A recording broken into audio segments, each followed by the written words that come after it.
Lose to Nottingham Forest at Anfield? Absolutely no problem. We'll go to the San Siro in 3 days' time and dominate AC Milan in our first Champions League game of the season. If we said that during our last game analysis video, you would have killed us in the comments, especially after the disappointing performance and the results the Reds have got in our last Premier League game. But what do you know? The Reds did indeed travel to Italy, where we managed to score 3 past AC Milan on their home ground, and return to England with our first 3 points in the Champions League. But you know what? That result wasn't even the best part of the game, because despite an early sucker punch from the Italians that put us behind, we actually went on to dominate AC Milan for majority of the game, which is in all honesty the perfect reaction of the weekend's disappointment. Over 4 expected goals, and with more than 50% of the ball possession and 50% field tilt, the Reds had the upper hand over the game, well, except for the opening 10 minutes. So if you somehow missed the game, or you want to better understand what exactly happened, hit that like and subscribe button and let's jump straight into our analysis. After that shocking Anfield loss, and with our first midweek game ahead of an extremely busy schedule, it was clear that Arne Slot would finally make some changes to his starting 11 in order to give some players a chance to prove themselves and to rest others in order to manage their workload. This is exactly what happened, with the Dutchman bringing 2 changes to the side, with Alisson as always remaining in goal. It was Kostas Tsimikas who took over from Andy Robertson in the left-back position, with Virgil van Dijk, Ibrahim Konate and Trent Alexander-Arnold all keeping their places in the back line. The midfield remained unchanged, with Ryan Gravenberch and Alexis McAllister starting in the double pivot, behind Dominik Szoboszlai, who operated in the number 10 position. The second change was in the front line, where Cody Gakpo received his first start in place of Luis Diaz as the left winger, with both Diogo Jota and Mo Salah keeping their places in the front line. Now, we kept on saying that Liverpool absolutely dominated the game, but if that was the case, how come they just conceded the first blow just 2 minutes into the match? Well, we just described what happened just a bit earlier by saying that AC Milan delivered a sucker punch earlier on, so let us explain exactly how. From the first few minutes, it was obvious how both teams used the same 4-2-4 structure out of possession. For AC Milan, they used a narrow front 4 to block Liverpool's central progression through Gravenberch and McAllister, with the 8s making the jumps on our double pivots too, and also shadow covering our double 10s in Jota and Szoboszlai whenever they dropped deeper. The Reds, who used the usual 4-2 or 3-2 build-up shapes, with Trent pushing high and Tsimikas tucking inside to form the back 3, struggled to bypass AC Milan's mid to high block, as passing lanes towards Gravenberch were limited, which forced us to go wide instead of progressing the ball centrally. Sure, this sequence ended up with Trent finding Gravenberch in higher spaces, but then the progression was limited as the ball was recycled back to Van Dijk, who overhit a diagonal towards Cody Gakpo on the left. Now, moving on to our outer possession work, it's safe to say that our first pressing sequence wasn't all that good either. You can see in this frame how disjointed the pressing line with, after both Jota and Salah initiated an aggressive press, while Szoboszlai and Gakpo were left behind. This resulted in Milan's goalkeeper finding an easy pass to break our initial pressing line, a pass that led to the offside chance Van Dijk managed to clear out. So far, it looked like the Reds were not having the best of games, unable to progress the ball through Milan's block, and then having our lines broken easily. Well, it didn't end there, because upon losing the ball after another long pass, AC Milan managed to deliver the first blow of the match. With AC Milan overloading our left-hand side, the goalkeeper launched a direct ball targeting Kostas Tsimikas, who miscalculated his jump and lost his aerial duel, resulting in Christian Pulisic stealing the ball away. We all know how that ended, as the ex-Chelsea man managed to open the scoring with a low-driven shot into the far post. What else can go wrong? Really, it was the worst possible start to our Champions League opening game, wasn't it? Well, fortunately, it looked like the opening minutes were just for the players to get into the game and warm their bodies up, because what we saw next was completely different. First, let us explore how the Reds adjusted to AC Milan's 4-2-4 block. Here you can see the Italians' front 4 is not as compact as it was in the first few minutes. Now, can you guess why? Let us explain. When the back line was circulating the ball, both McAllister and Szoboszlai were splitting the midfield wide, dropping deep to wide areas to not only provide passing options to Trent and Tsimikas, but to also split AC Milan's double pivot.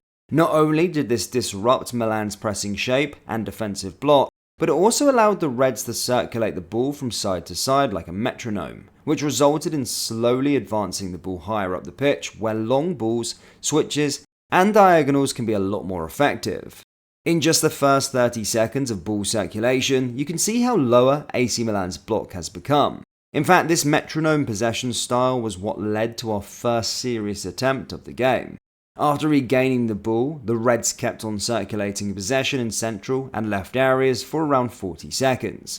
This is when Van Dijk shifted the play with a diagonal towards Trent, who had all the space in the world thanks to Liverpool manipulating AC Milan's block. Then with quick passes, Mo Salah slipped through Milan's defensive lines to pop that right-footed shot that unfortunately hit the crossbar.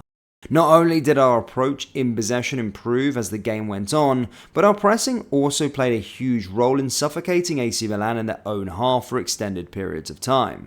Pressing in a 4-2-4 shape, Liverpool's man-marked Milan in central areas and pressed their backline aggressively, which forced the opposition to either go long, where both Van Dijk and Konate dominated in the air, or they just went to their fullbacks, where our wingers continued to press alongside our fullbacks who made aggressive jumps.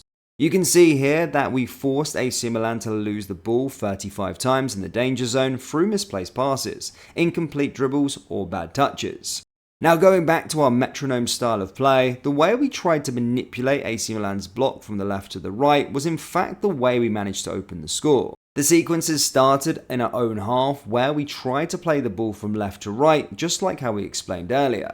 The ball when shifted completely to the right hand side where Szoboszlai received it in space before laying it into Trent. And as we all know how good Trent is at crossing, he whipped a lovely ball again to shift play to the left hand side where Gakpo won the free kick that ultimately led to our equaliser. Now we need to highlight something very important. When Arne Slot first took charge, we posted a video discussing 5 big changes the Dutchman would bring to his Liverpool side. And among these 5 points, we mentioned how we believed that the new manager would improve the Reds' track record when it comes to both defending and attacking set pieces. So, if you want to get more in depth into this matter, but make sure to check the video out, but for now, we want to say that with the 2 goals scored from set plays, there's no doubt that Arne Slot has been working alongside his staff and players on set pieces. After the delivery from that free kick and corner for our first 2 goals were towards specific zones and targets, which is undoubtedly something the Dutchman had worked on. Now we can't talk about our 2 goals without mentioning one of the best centre-back partnerships the San Siro has witnessed. We're talking about Virgil van Dijk and Ibrahima Konate. Both players, as always, were sensational in keeping the Italians at bay, winning 6 out of their combined 9 aerial duels. And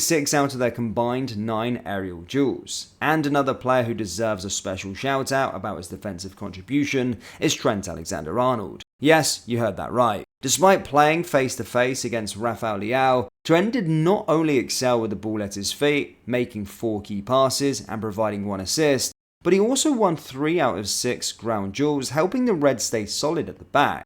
Now speaking of our best performers, we need to mention 2 other players who had a decent showing during this game. In fact, these 2 have combined to create and score the 3rd goal of the night. We're talking about Cody Gakpo and Dominik Szoboszlai.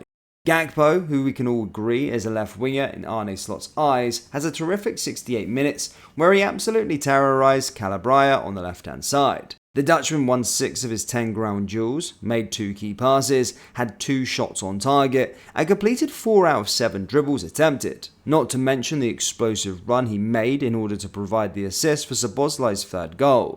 And speaking of Szoboszlai, it's safe to say the Hungarian made us all forget about his underwhelming performance against Forest. He was absolutely sensational against Milan, dropping deep and wide to receive the ball and help circulate possession, while also being lethal in transition when Milan decided to push high in the second half, which is exactly how he scored the goal as he started and finished the counter-attacking sequence.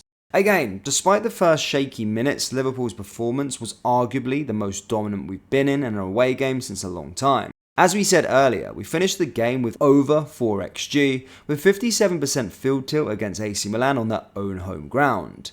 If that wasn't total domination, then we don't really know what is. So, were you happy with the Reds' reaction after the unexpected Anfield loss we had? Do you think that the shaky first 10 minutes are normal? Or should the Reds be wary of repeating such poor showing in the opening stages of a match? Who was your man of the match and why? Let us know your thoughts in the comment section below. If you enjoyed today's video, why not hit the like button and subscribe to the channel for more Liverpool deep dives. Thank you, and I'll see you all next time. Take care. Peace.